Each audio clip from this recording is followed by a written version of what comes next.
Bonjour à tous, soyez les bienvenus dans la maison du Seigneur. Nous sommes heureux de vous revoir pour pouvoir célébrer notre Seigneur, lui donner la reconnaissance et la gloire parce que lui seul le mérite et c'est lui qui nous donne le soutien, la force qu'il faut, la foi chaque jour de notre vie.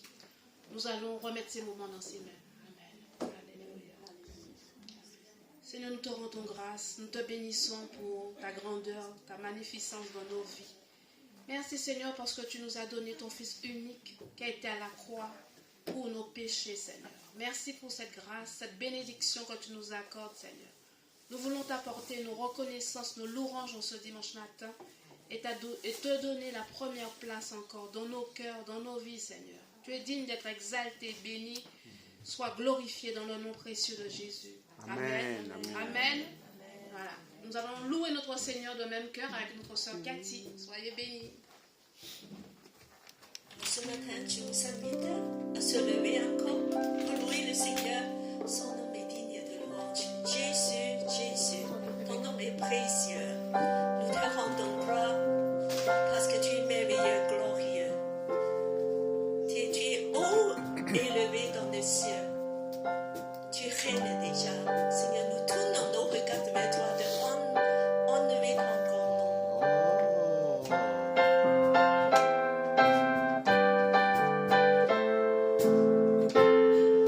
Couronné, et au nom de ta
Jésus, ton précieux nom est digne d'hommage. Alléluia, applaudis Jésus. Alléluia, Jésus, c'est moi qui nous sommes là. De te applaudir, de te louer, tu es digne de louange. Par tes œuvres, par tout ce que tu as fait. Merci pour la croix. Merci pour ta résurrection. Merci que tu règnes déjà. Alléluia. Ce matin, nous élevons le grand nom de Jésus. Il est merveilleux, glorieux.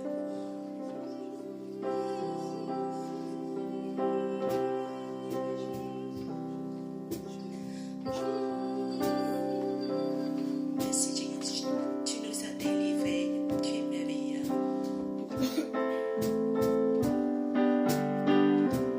Adorez Jésus. Tu m'as ébloui par tes mélodies, tu m'entoures d'un chant d'amour, son de délivrance devant mes ennemis, toutes mes craintes s'enfuient. Encore, tu m'as ébloui.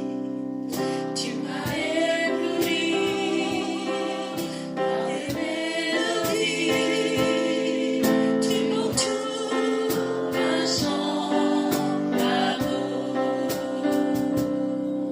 son de délivrance devant mes ennemis, toutes mes craintes s'enfuient. Je ne suis plus esclave de la peur, je suis enfant de Dieu. Je ne suis plus esclave de la peur, je suis enfant de Dieu.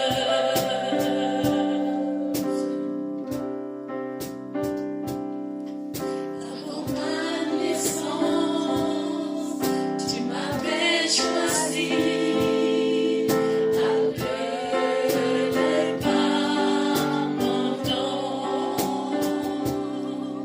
Tu m'as adopté, je suis de ta famille, souffrant, goûtant bébé.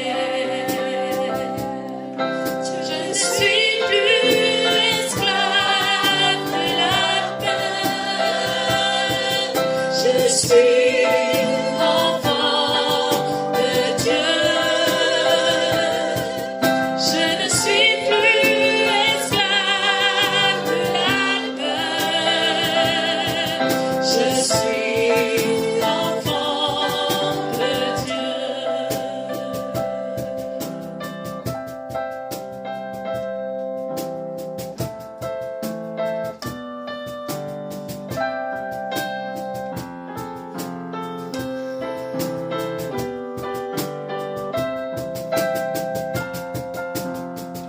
Tu prends la mer, je ne la traverser, mes cœurs se noient dans ton amour. Tu m'as sauvé, alors je peux chanter, je suis enfant de Dieu. Encore, tu prends la mer, je peux la traverser, mes peurs se noient dans ton amour. Tu m'as sauvé, alors je peux chanter, je suis enfant de Dieu. Je ne suis plus esclave de la peur, je suis enfant de Dieu. Je ne suis plus esclave de la peur, je suis enfant de Dieu. Je ne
ton nom. Je ne suis plus esclave de la peur. Je suis enfant de Dieu. Je ne suis plus esclave de la peur. Je suis enfant de Dieu. Merci Jésus, tu as porté tous nos fardeaux, Seigneur, dans des tempêtes. Alléluia. Merci Seigneur. Ne craindre rien, crois seulement, parce que tu es avec nous dans le bateau. Alléluia.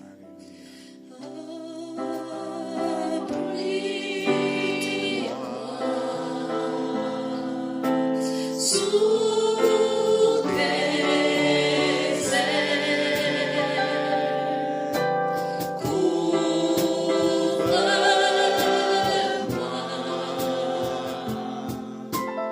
Par ta main puissant, même si les océans se déchaînent, je les traverserai avec toi.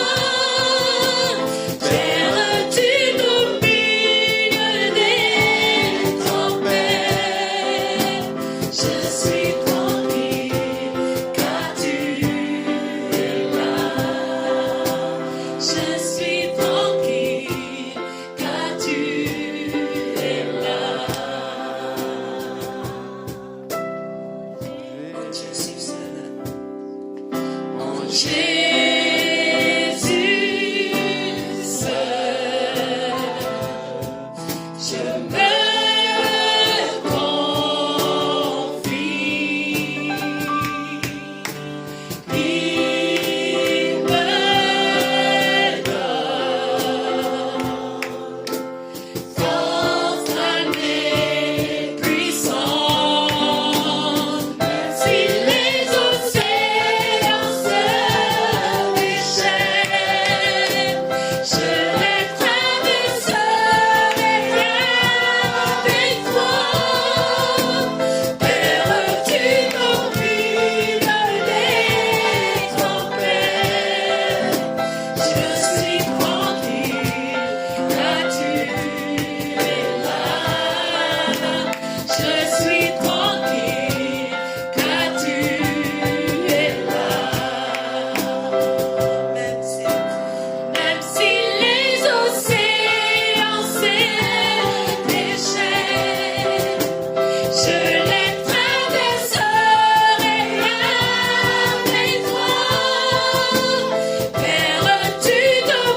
je suis tranquille. Jésus, tu es là. Jésus, tu es là. Jésus, tu es là. Je suis tranquille. Je suis rassuré. Je suis ébloui. Je suis épaté. Je suis comblé quand tu es là.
Je suis là là dans ta présence,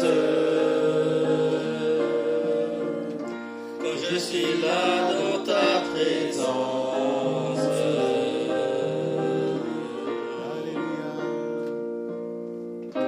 je plie le genou, j'abandonne tout, le seul désir de mon cœur, c'est ton cœur.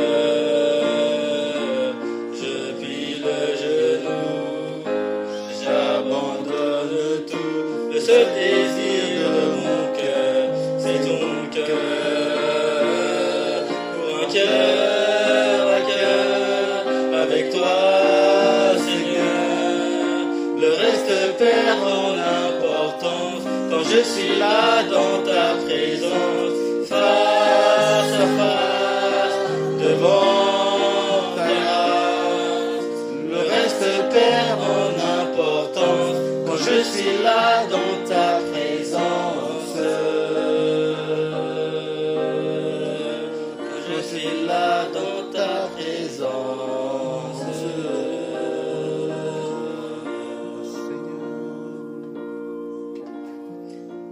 Continuez à adorer Jésus. C'est le moment des enfants. Nous voulons donner nos cœurs et aussi nos choses matérielles à Jésus. Pour l'adorer. Seigneur, tu es digne. Nous voulons te tout donner. Continuez à adorer en reprenant le premier chant. Jésus, son nom est merveilleux. Tu es digne de louange, Seigneur Jésus. Nous t'adorons.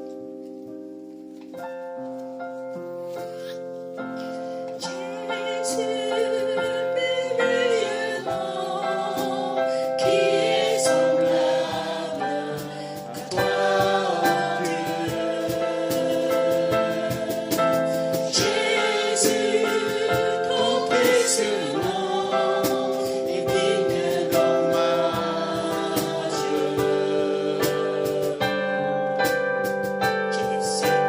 Jésus, merveilleux nom, qui est semblable à toi, Dieu. Jésus, ton précieux nom est digne d'hommage. Alléluia. Seigneur, nous t'adorons, Jésus, tu es digne de hommage. À toi la gloire, à toi la louange.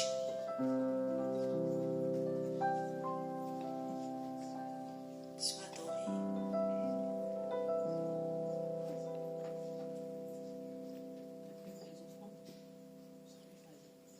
Nous demandons de faire Bruno pour prier pour les enfants. Alléluia, merci Seigneur. Père, merci Seigneur de nous avoir assemblés ce matin. Là, honneur te soit rendu au plus haut des cieux. Oui Seigneur. Bénis toutes les personnes qui ont pu contribuer à l'avancement de ton œuvre ce matin. Oui Seigneur. Et bénis Seigneur tous ceux qui n'ont pas pu donner. Que ta volonté soit faite au nom de notre Seigneur Jésus-Christ. Amen.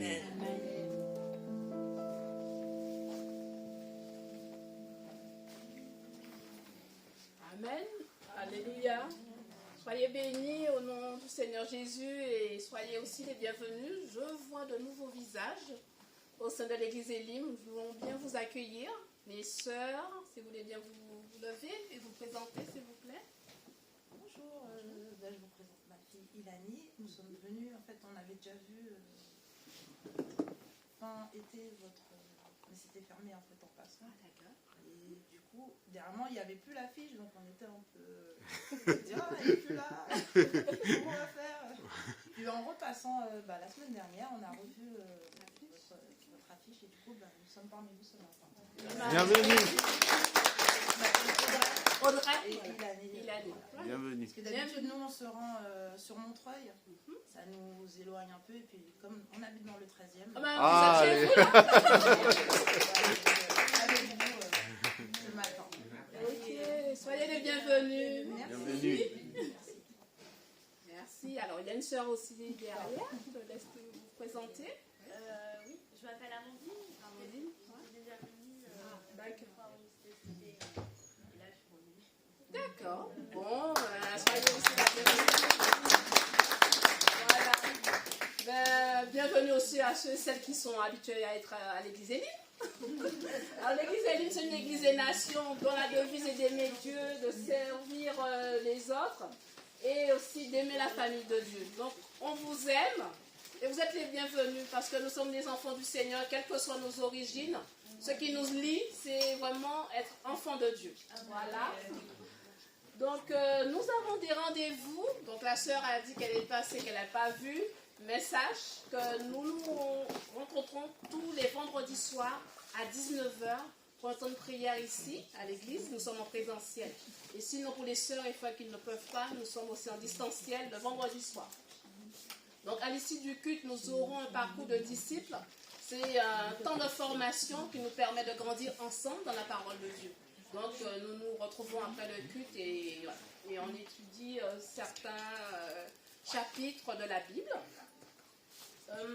Nous approchons d'une grande fête qui a une grande signification pour nous chrétiens. C'est Noël, où nous célébrons la venue du Seigneur Jésus au sein de notre église. Oh, plus que notre église au sein du monde. Le portable me perturbe. Voilà. Mais nous sommes heureux de vous voir et vous dire aussi. Donc, notre réunion, notre culte pour célébrer Noël aura lieu le dimanche 17 décembre. Donc, commencez à vous préparer pour ce temps de rencontre, afin que nous puissions célébrer ensemble la venue du Seigneur Jésus. Nous allons partager des chants, des louanges, des témoignages, tout pour la gloire de Dieu. Donc, commencez aussi à préparer vos amis, vos proches, pour célébrer ensemble avec nous ce temps de culte de Noël. Et aussi, l'Église va participer par les louanges et les chants. Donc, notre soeur Cathy va nous donner après, à partir de dimanche prochain, nous allons commencer les répétitions pour chanter, célébrer notre Seigneur Jésus. Voilà. Donc, on vous remercie encore pour votre attention et nous allons laisser la place à notre pasteur Pires pour la parole du Seigneur. Amen. Donc, on attend encore qui est en train de jouer la guitare.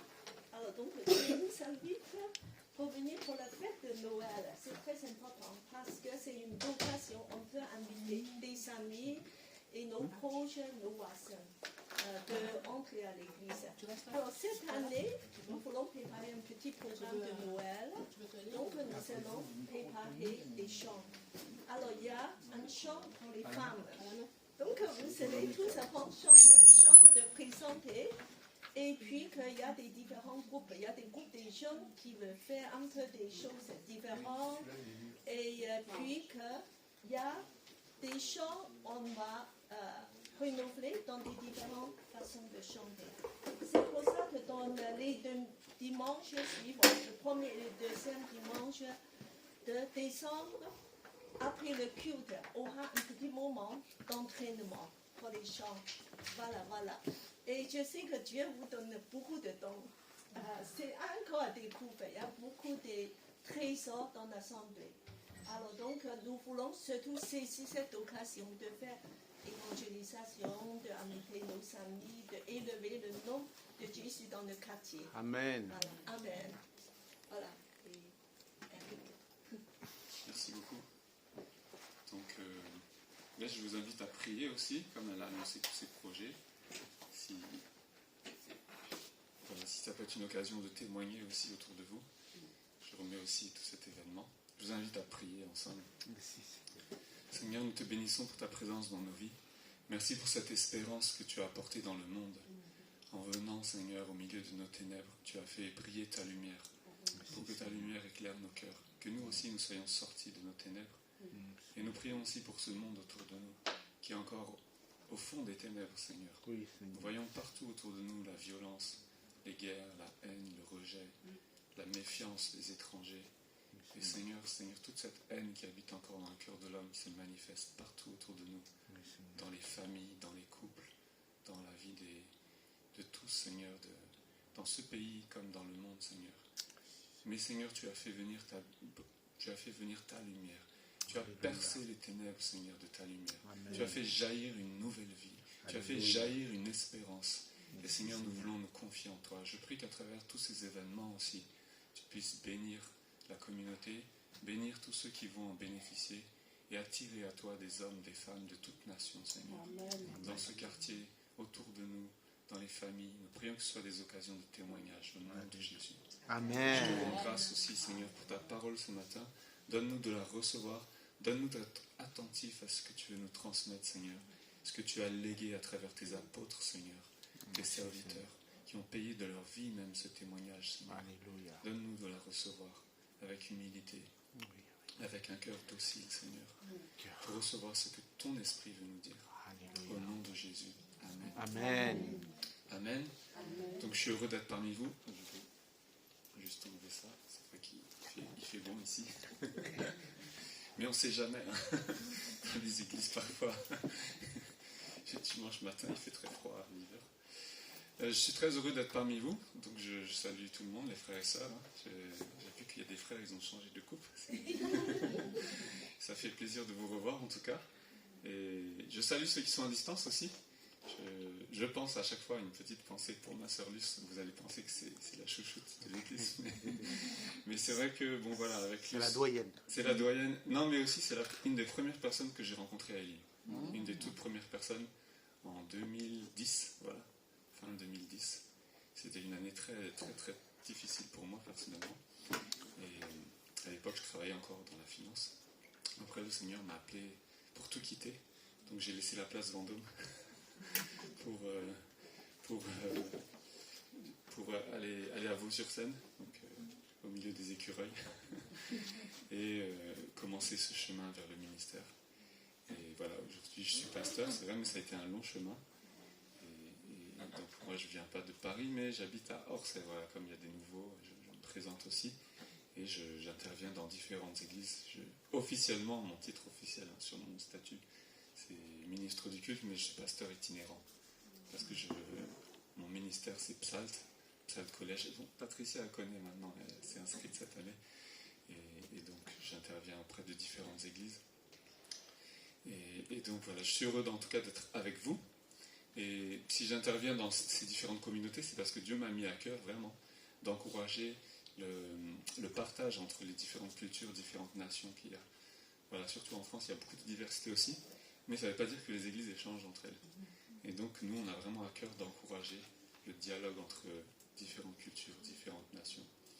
Donc, c'est pour ça que j'aime bien aussi venir à Elim. Je sais que vous avez cette vision d'être une famille pour toutes les nations. C'est ça, Église des Nations. Église des Nations. Ah, Église, ouais, mais là, il y a famille aussi. Oui, oui. Bon, ça change des fois les slogans, mais c'est le cœur du Seigneur. Voilà, c'est pas quelque chose qu'on a inventé, c'est Dieu qui a fait ça. Et donc, nous, on ne fait que redire avec nos propres mots, différemment, ce que Dieu a déjà accompli en Christ. Donc, aujourd'hui, je vais vous inviter à venir avec moi dans Matthieu 2 pour parler. Le titre de mon message, c'est le Dieu des nouveaux commencements. Et donc on va lire ensemble Matthieu 2. C'est tout le chapitre 2. Ah oui. Oui, je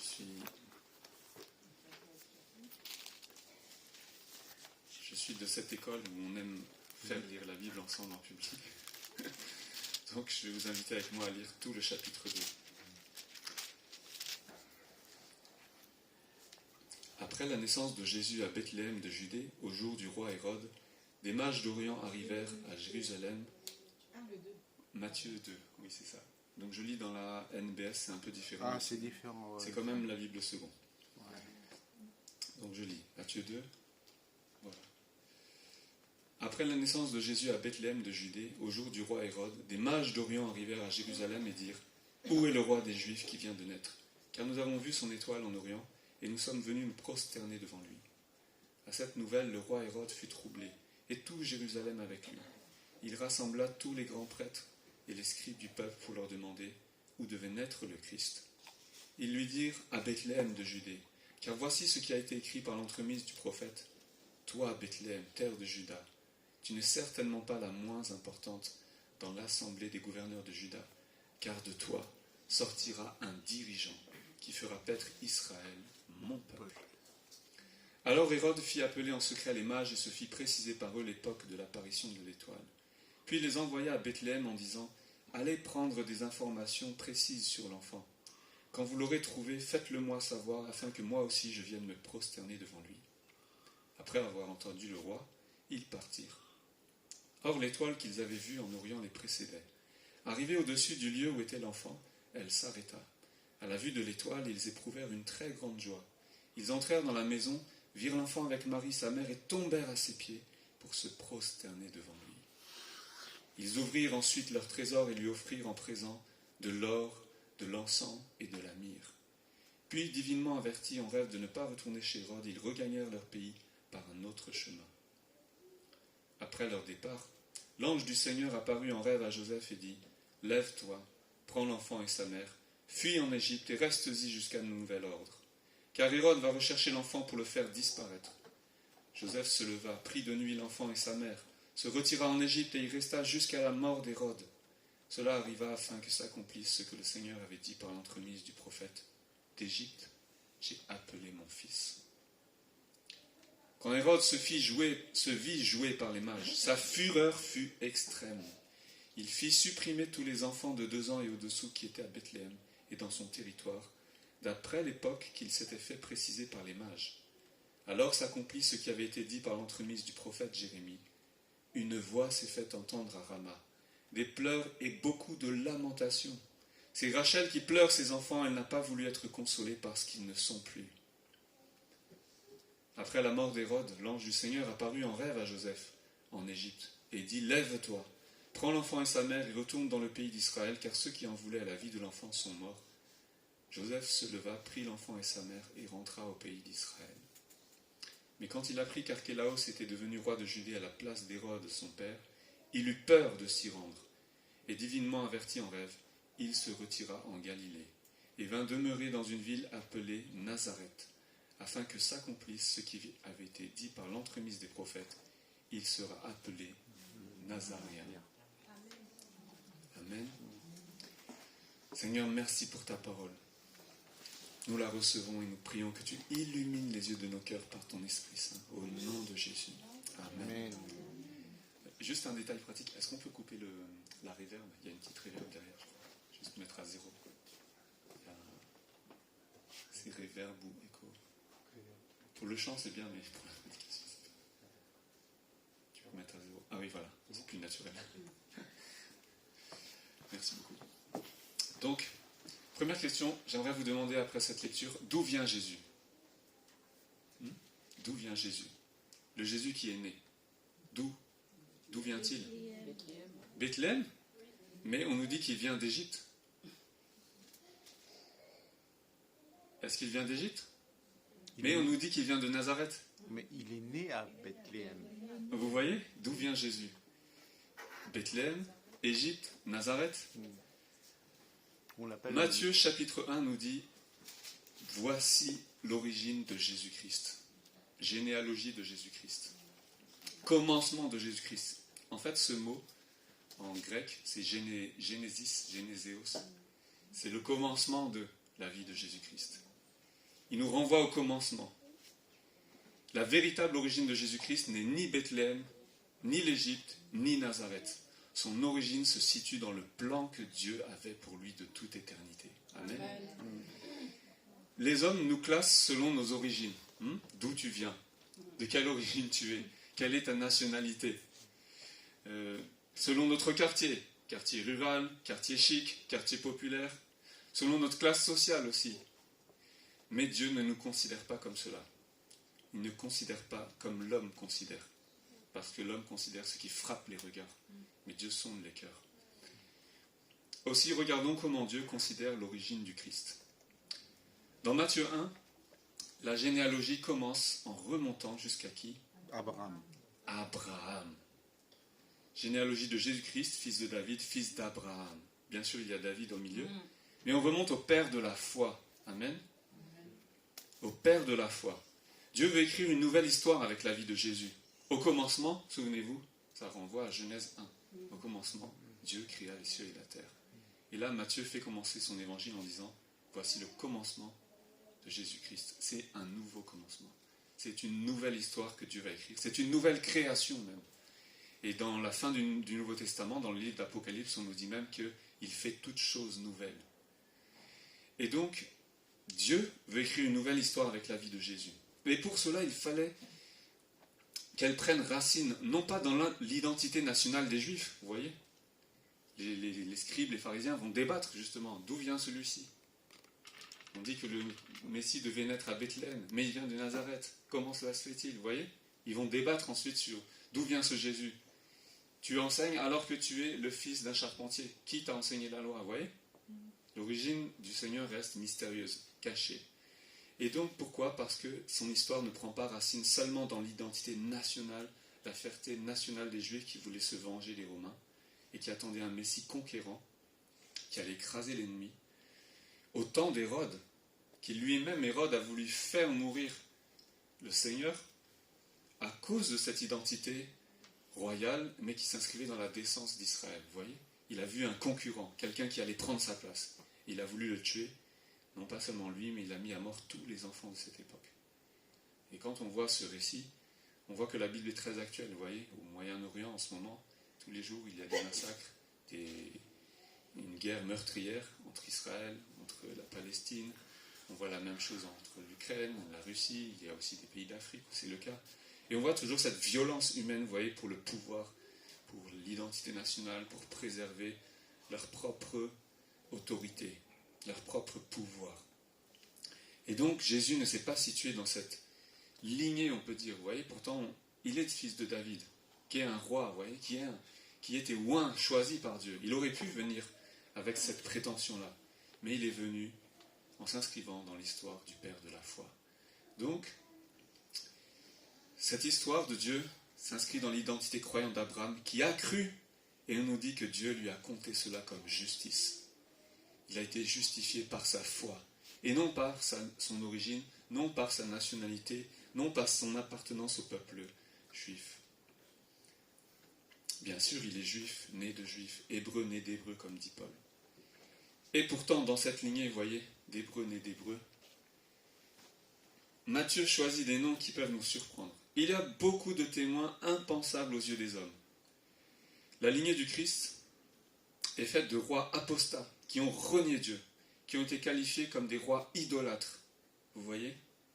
Bien sûr, il y a eu des rois justes, mais il y a des rois comme Roboam, Abia, Osias, Joatam, Akaz, qui sont cités dans la Bible comme des rois apostats.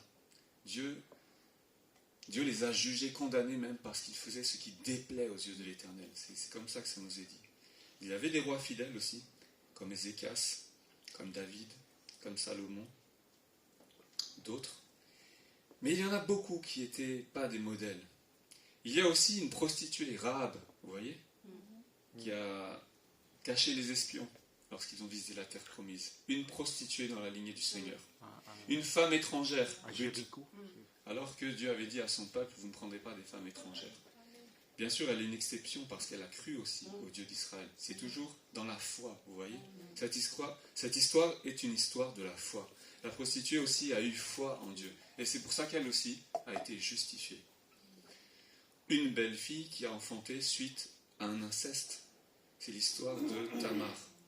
Tamar qui engendrait Péretz et Zara. Ça, c'est des histoires, vous voyez, qui aujourd'hui ont tout pour nous choquer.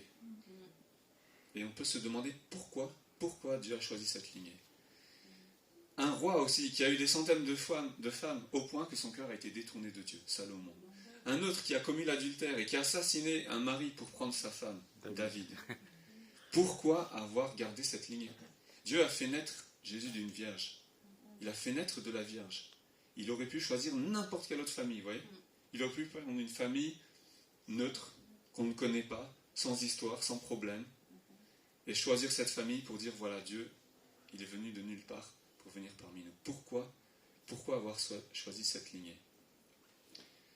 Alors, il y a un signe qui nous indique ici que, à travers l'exemple d'Abraham, premièrement, voilà, la première chose à retenir, pour nous aussi, pour nos vies, c'est que c'est par la foi, et non par des vues humaines, que Dieu écrit son histoire. Si tu regardes à ton propre passé, si nous regardons à nos vies, et je parlais avec mon frère il n'y a pas si longtemps, on disait « Ah, mais dans nos églises, il y a tellement de personnes avec des parcours chaotiques, vous voyez.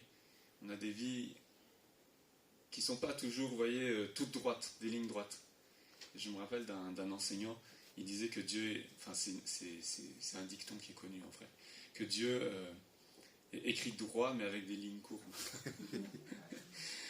Et c'est vrai que les voies de Dieu sont mystérieuses. On dit, mais si nous regardons nos vies, si même nous regardons notre présent, nous allons certainement trouver des choses, vous voyez, des souvenirs qui ne sont pas glorieux, des choses qui nous affectent, des choses qui nous ont marqués, des choses qui nous ont même traumatisés, peut-être qui nous pèsent sur la conscience.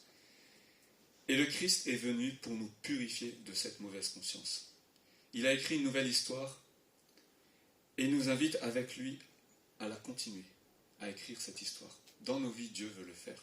Il a choisi de s'inscrire, vous voyez, dans toute cette lignée de gens faibles, vulnérables, pécheurs, meurtriers même, adultères, qui ont fait toutes sortes de choses, finalement, qui reflètent notre humanité, qui reflètent ce que l'homme aussi peut faire, ce que nous aussi nous pouvons vivre ou subir dans nos vies. Et notre vie dans les mains de Dieu prend un nouveau tournant. Dieu veut écrire avec toi et moi un nouveau récit, une nouvelle histoire qui dépasse le passé, qui dépasse nos origines. Dis à ton voisin, Dieu veut écrire une nouvelle histoire avec toi. Est-ce que vous le croyez? Qui croit ça ici? Oh là là, il y a beaucoup de croyants ici. Beaucoup d'enfants d'Abraham. Peut-être qu'il va se réjouir dans le ciel en ce moment. Dieu veut écrire avec nos vies une histoire qui trouve son origine, non pas dans la descendance naturelle, mais dans la foi. Amen. Si tu crois en Christ, dans la foi de Jésus-Christ, lui-même a eu cette foi en Dieu lorsqu'il a marché sur terre, il a espéré dans le Père jusqu'à la fin. Et c'est pour ça qu'il a supporté l'humiliation, parce qu'il savait qu'il serait glorifié. Il a assumé notre histoire. Voilà ce que nous dit cette lignée. Jésus, en venant, a assumé toute cette lignée d'hommes et de femmes qui s'attachaient à Dieu, malgré eux, malgré parfois leurs erreurs, malgré leurs mauvais témoignages, malgré, vous voyez, leur propre péché. Il a assumé notre histoire, l'histoire humaine. Il a assumé notre passé douloureux même. Vous voyez, dans nos vies, parfois, il y a des passés qui sont douloureux. Il y a des familles qui ont traversé des choses horribles, des choses terribles. Il y en a qui ont connu la guerre, il y en a qui ont connu le rejet, il y en a qui ont connu la violence. Jésus a assumé le passé de l'homme. Il a assumé notre péché jusqu'au bout. Non pas seulement en disant « je vais payer pour eux », mais en prenant aussi notre place. Vous voyez, il s'est inscrit dans cette histoire. Et c'est sûr que cette histoire a tout pour choquer. Vous voyez, si vous avez des amis qui ne sont pas croyants, ils vont être choqués peut-être de voir que dans cette lignée, il y a tellement de pécheurs. Mais Jésus a assumé notre péché. Il n'en a pas eu honte. Pour que nous en soyons libérés. Tout à l'heure, on a chanté « Nous ne sommes plus esclaves de la peur ». Oui, nous sommes enfants de Dieu. Voilà, nous sommes enfants de Dieu. Mais c'est parce que Jésus a assumé. Vous voyez, c'est lui qui a fait de nous des frères. C'est lui qui a fait de nous des enfants de Dieu. Il a assumé nos peurs, nos échecs. Donc la première chose, c'est par la foi. C'est par la foi, c'est dans cette lignée de foi que Dieu écrit une nouvelle histoire, qui dépasse nos péchés, qui dépasse notre passé, qui dépasse notre propre histoire personnelle. Deuxième chose, c'est que, et nous sommes toujours dans le chapitre 1, on nous dit que la Vierge sera enceinte, elle mettra au monde un fils et on l'appellera du nom Emmanuel. Emmanuel. En hébreu, c'est Immanuel. Dieu avec nous, Dieu. Dieu est avec nous. Dieu t'aime. Dieu est avec nous, ça c'est la deuxième chose. Jésus, quand on dit d'où il vient, il vient de Dieu. Il est Dieu né de Dieu. Vous voyez? C'est le mystère de la Trinité. Dieu est avec nous. Dieu est au milieu de nous en Jésus. Puisque je viens de dire qu'il a assumé même notre lignée humaine. Vous voyez, notre descendance humaine.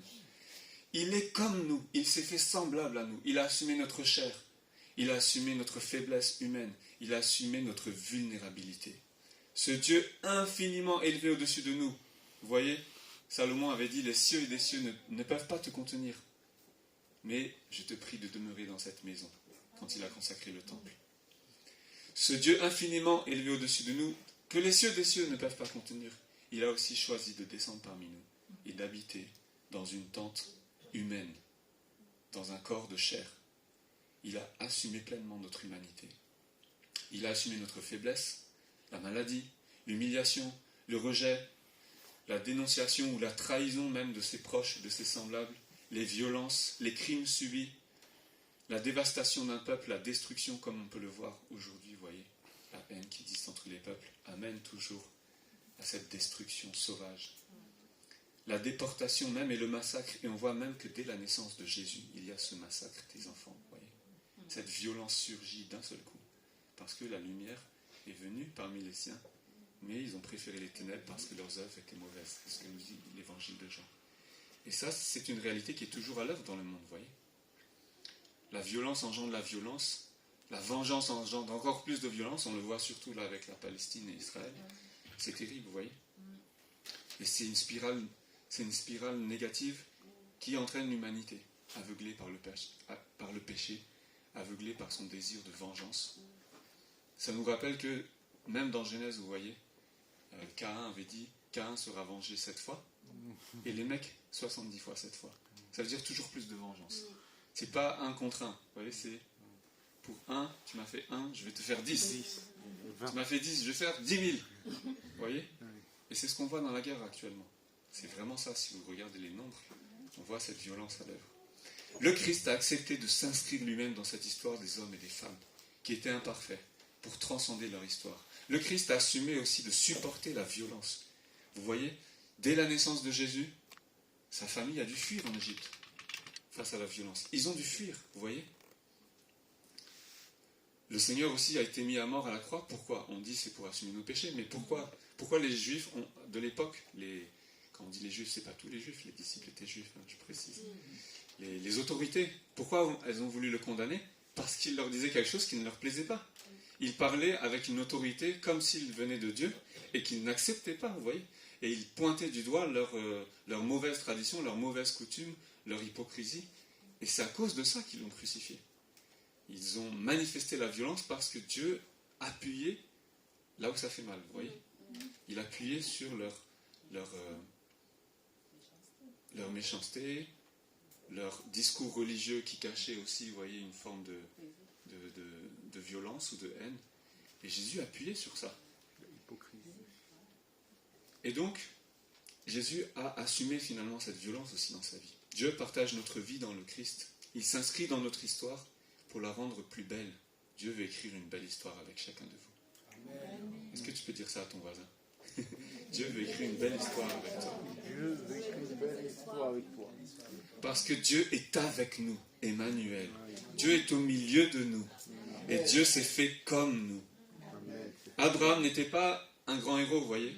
Quand on voit qu'il ment avec sa femme, il se cache, il se dissimule, aujourd'hui on dirait que c'était un lâche, vous voyez. David, c'était pas un saint. On le dépeint, on voit sa vie aussi comme un meurtrier. Même, pas seulement pour le crime de Uri, mais quand il a voulu bâtir le temple, Dieu a dit, toi tu as fait beaucoup de guerres, tu es un homme de sang, tu ne vas pas me bâtir le temple. Et c'est Salomon qui appelle un homme de paix, vous voyez, qui va lui bâtir. Bon, après, d'autres problèmes. Mais il n'était pas un saint, vous voyez, comme on imagine David. Salomon n'était pas non plus un modèle. Il finit sa vie comme un libertin. Vous voyez, on dit qu'en France, il y a une culture libertine. Les gens parlent de la sexualité comme ils parlent de n'importe quoi. Vous voyez. Et Salomon, malheureusement, a fini sa vie comme ça. Rahab, je l'ai déjà dit, était prostituée. Etc.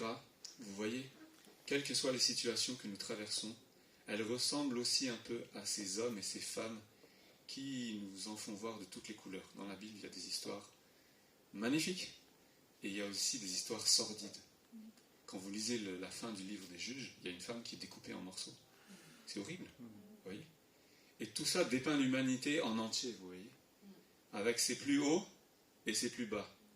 Bien sûr, on est heureux de voir aussi David victorieux contre Goliath, qui a conquis, qui a battu les ennemis d'Israël, qui a assuré la terre promise, Salomon qui bâtit le temple, La présence de Dieu qui remplit le temple, ça c'est des épisodes glorieux, vous voyez. Moïse qui marche avec la nuée qui le conduit, qui voit Dieu face à face. Et là on dit waouh. Donc la Bible nous montre des histoires d'hommes et de femmes qui d'un côté, on ne nous cache rien de leurs fautes, de leurs faiblesses, de leurs erreurs, de leur côté le plus sombre, vous voyez.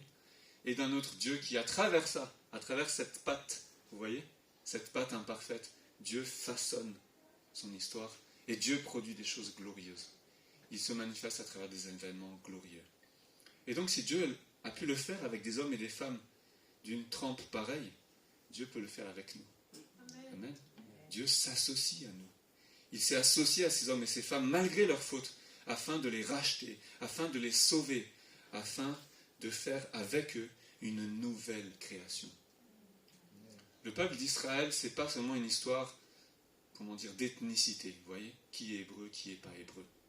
Même si c'est vrai que, malgré tout, ça demeure jusqu'à aujourd'hui. Il y a une haine, qu'on peut dire raciale parfois, contre les juifs, comme il peut y avoir une haine contre les peuples arabes ou autres. Et peut-être que ça existera jusqu'à ce que le Seigneur en revienne, vous voyez. Mais l'identité du peuple d'Israël, selon l'Ancien Testament en tout cas, et selon le Nouveau Testament aussi, c'est que tous les étrangers qui étaient prêts à croire et mettre leur foi dans le Dieu d'Israël, ils sont invités à faire partie du peuple. Et donc Abraham, il était le père de la foi parce qu'il était là avant même que Israël existe, vous voyez. Il est avant ça. Il venait de Mésopotamie. Il venait de, aujourd'hui, c'est un peu les pays comme l'Irak, vous voyez, tous les Émirats arabes, tout ça.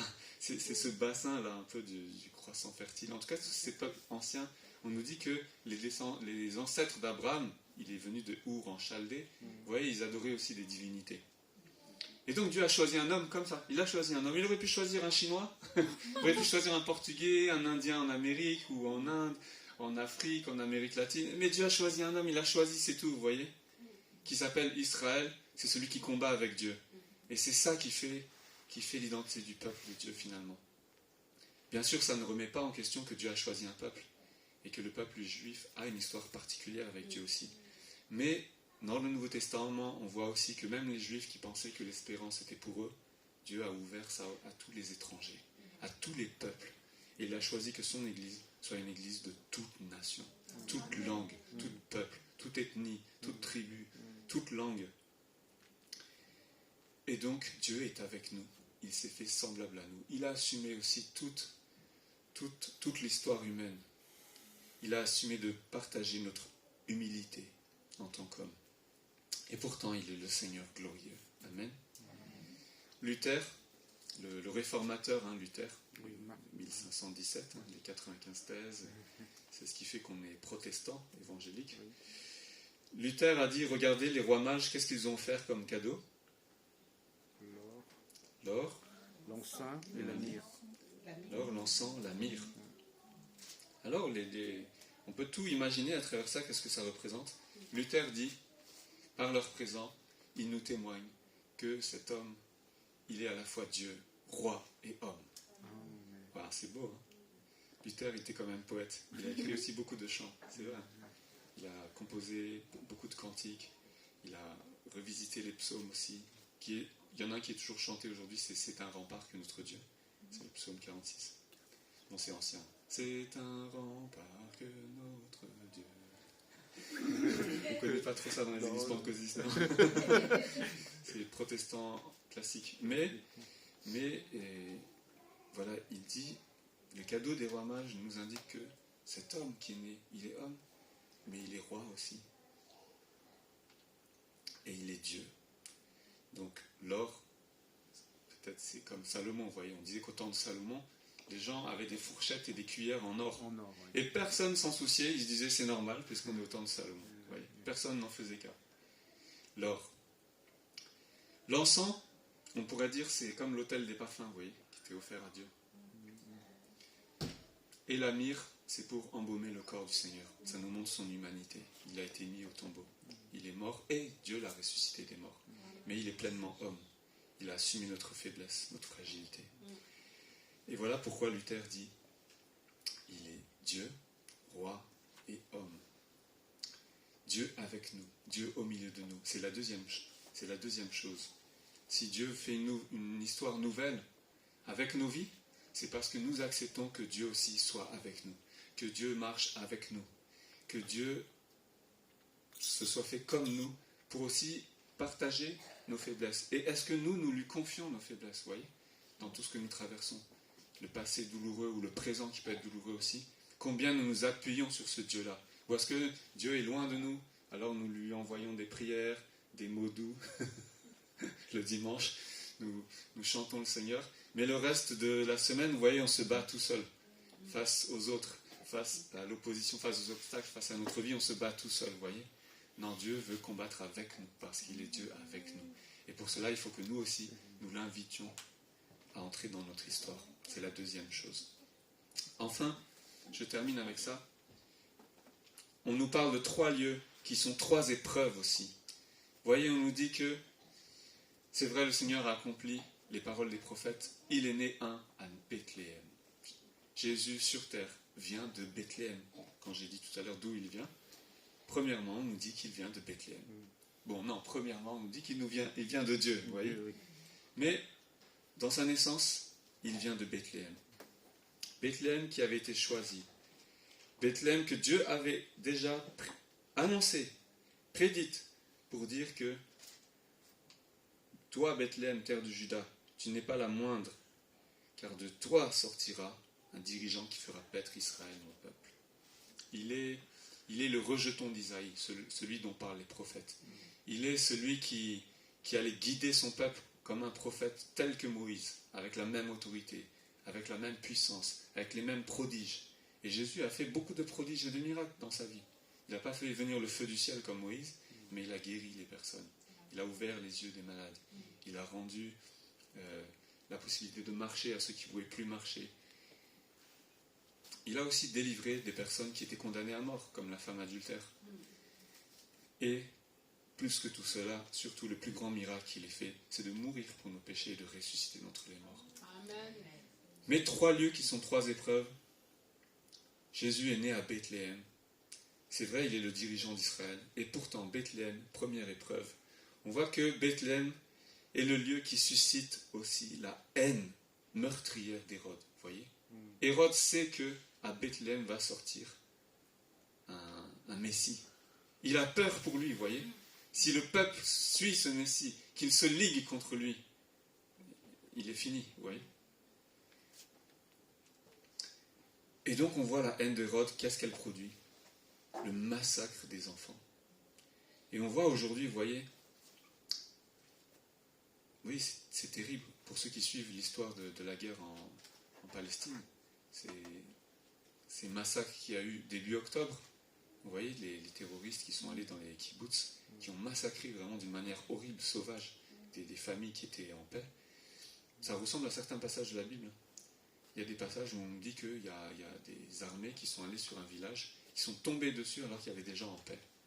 Et Dieu après va parler de ça aussi, en condamnant ces actions-là. Mais on voit cette violence qui a engendré en retour, vous voyez, une violence encore plus grande aussi, de détruire toute une ville dévastée, et des innocents aussi, parce qu'il y a des terroristes, mais il y a aussi des innocents à côté.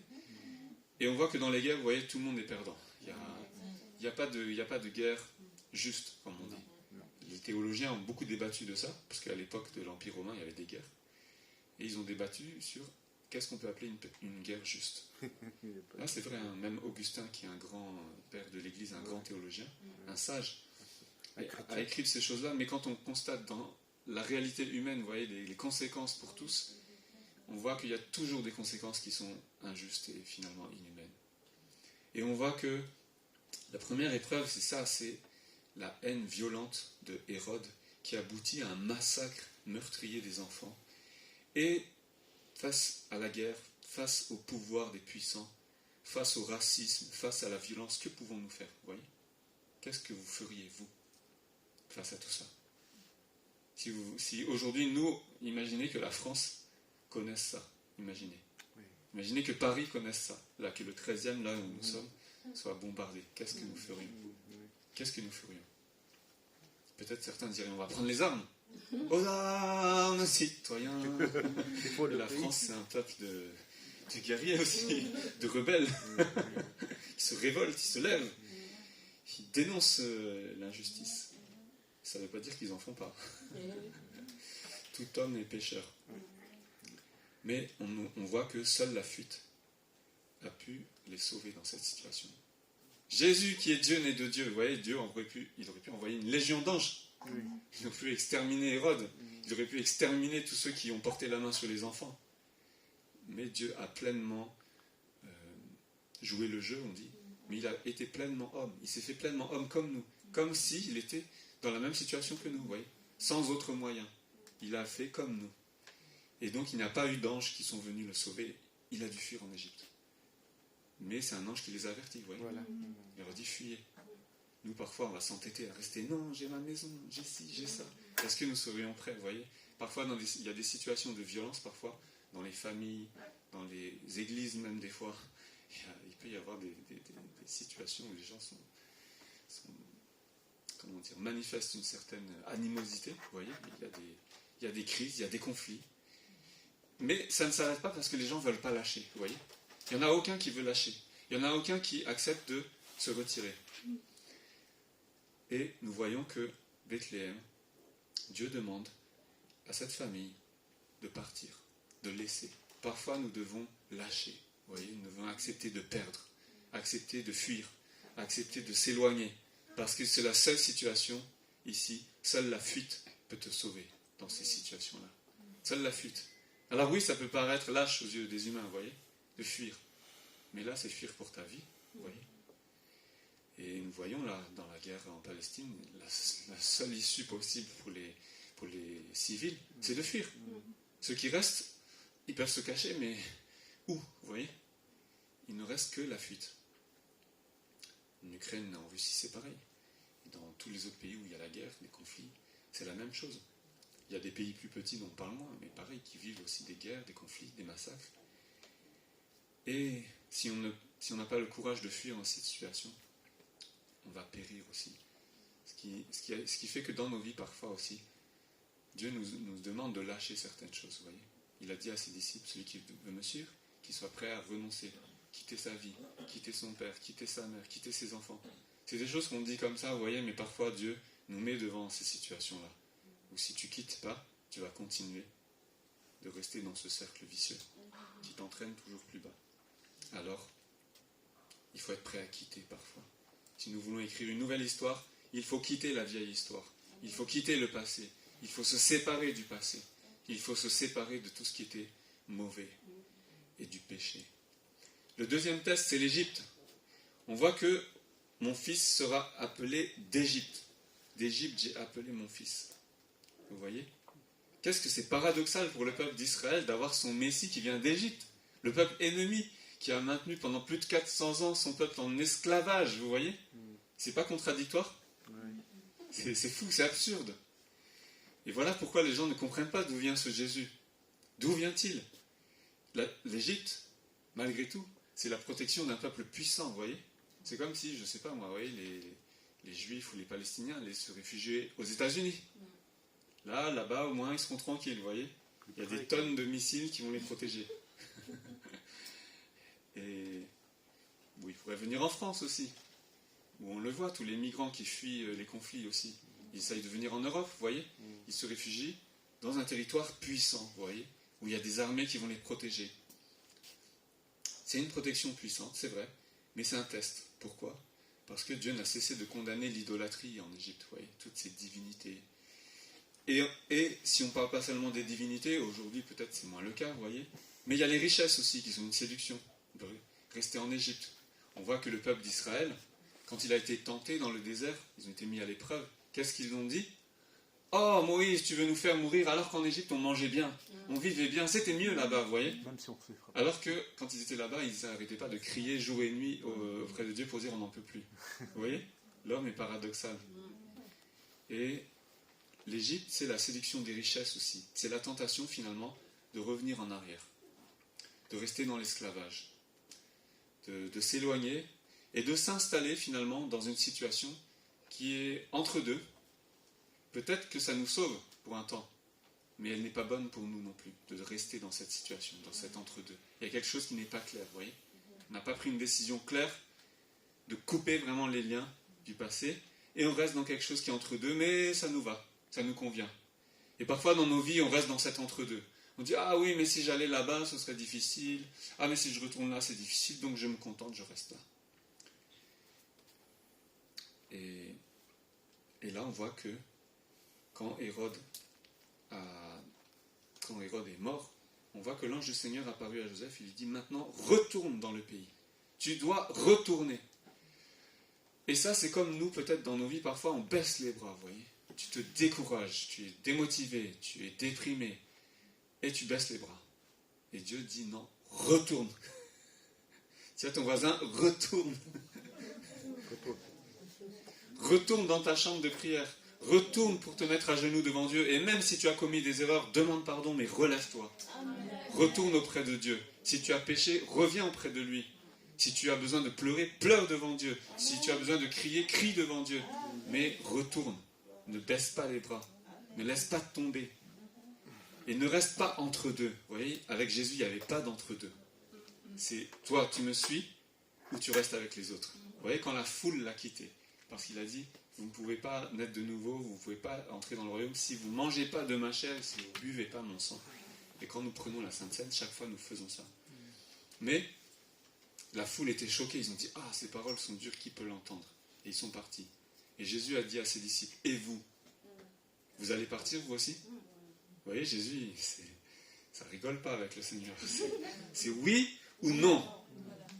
Mais Dieu dit, retourne. Et retourne, c'est retourne vers moi. Vers là où je t'envoie aussi.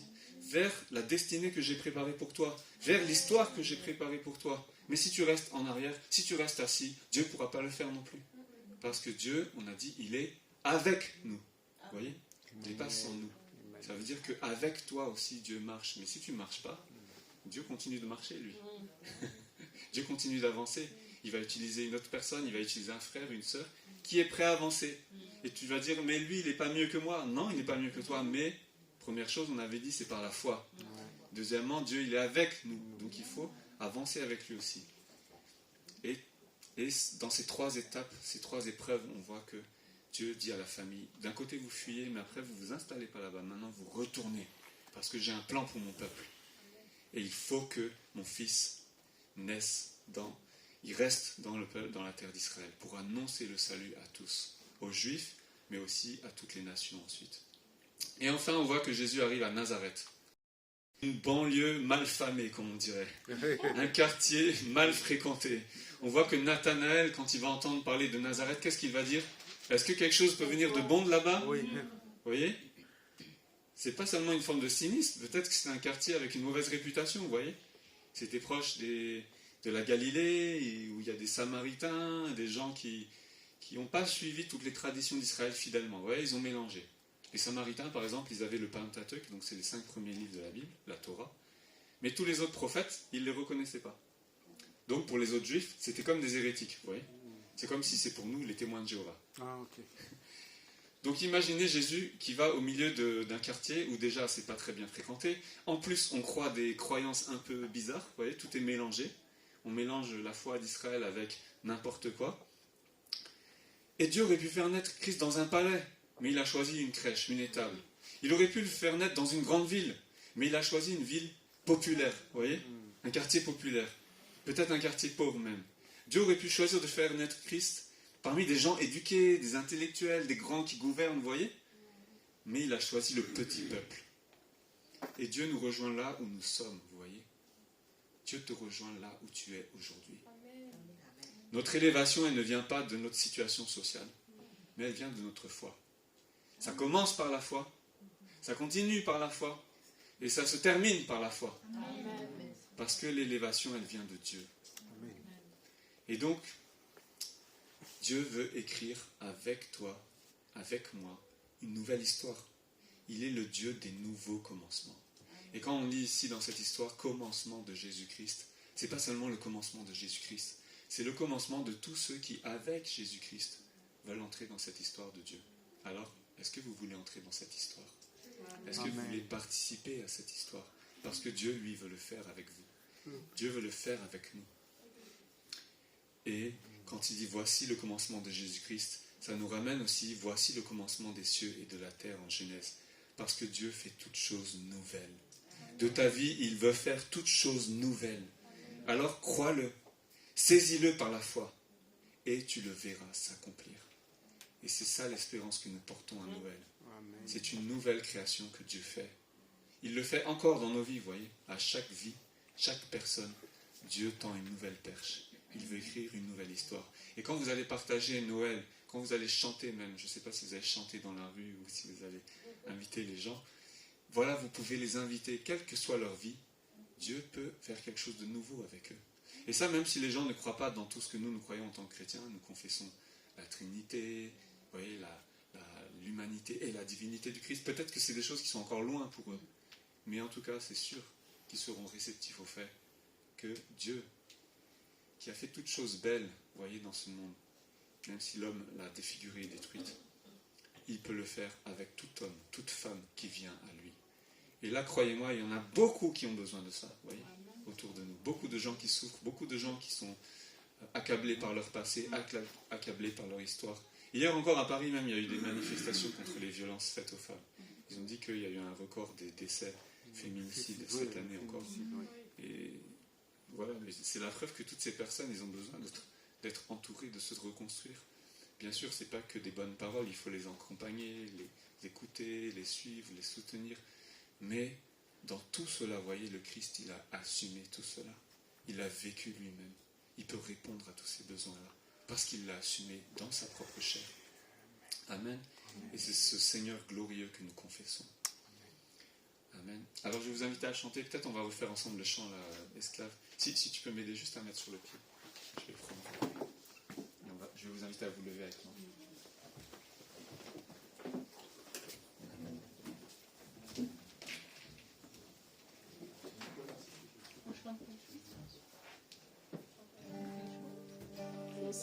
Esclave de la peur.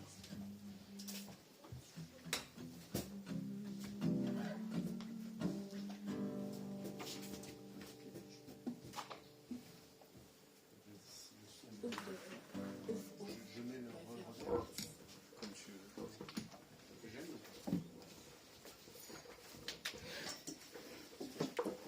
C'est bon? Oui.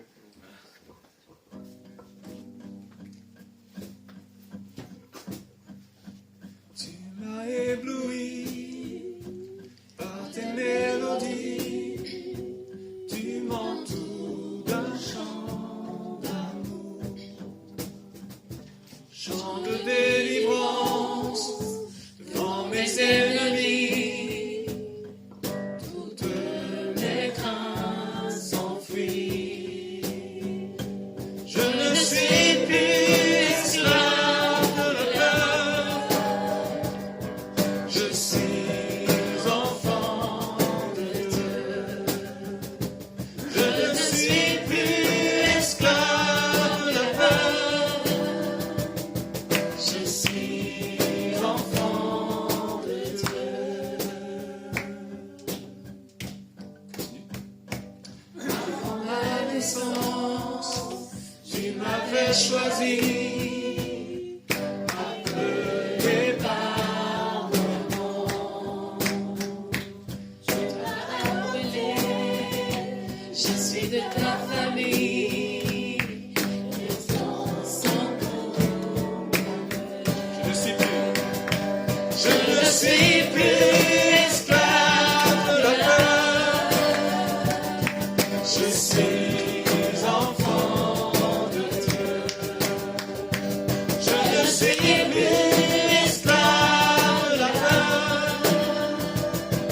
Je suis enfant de Dieu. Je ne suis plus esclave de la peur. Je suis enfant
suis enfant de Dieu.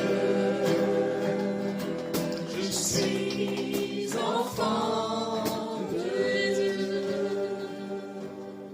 Amen. Je ne suis plus esclave de la peur. Je suis enfant de Dieu. Je ne suis plus esclave de la peur. Je suis enfant de Dieu. Père, nous te bénissons parce que tu nous avais choisis, c'est Oui, vrai, Seigneur.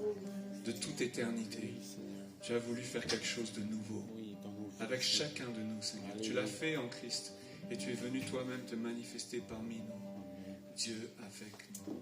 Emmanuel. Nous voulons te louer et t'adorer, Seigneur. Tu es digne de toute louange, de toute notre reconnaissance. Parce que de nos vies qui étaient défigurées par le péché, de nos vies qui sont accablées, Seigneur, atteintes par, Seigneur, notre faiblesse, par la faiblesse des hommes. Seigneur, tu as fait quelque chose de nouveau, Seigneur. Touche-nous, Tu Seigneur. donnes à chacun une nouvelle chance. Amen. Et tu veux écrire une nouvelle histoire avec chacun. Oui.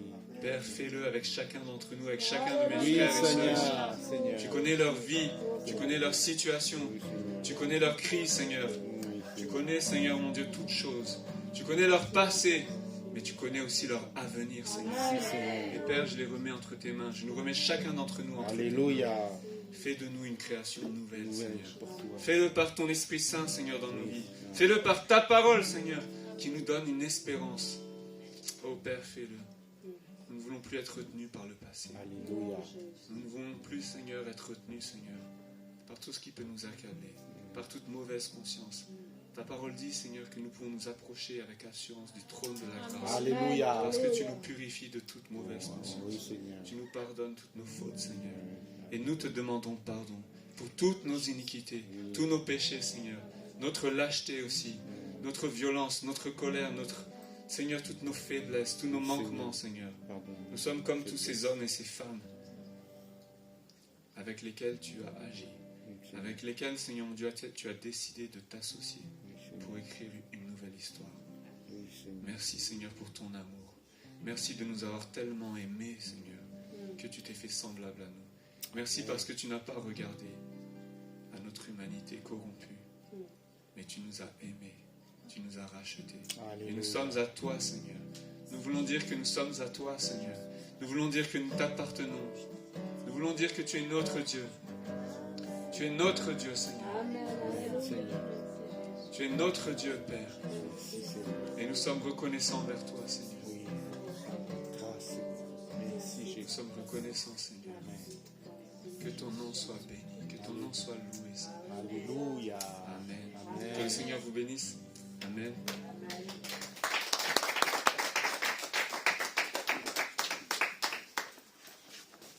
Merci au pasteur Pires et que le Seigneur puisse continuer à te bénir dans ton ministère ainsi que ta famille. Voilà. Ouais. Voilà, c'est fini pour nous. Bon dimanche, à dimanche prochain, bonne semaine et n'oubliez pas, vous ne devez pas avoir peur de quoi que ce soit durant cette semaine parce que nous restons des enfants du Seigneur. Amen. Bon dimanche, au revoir.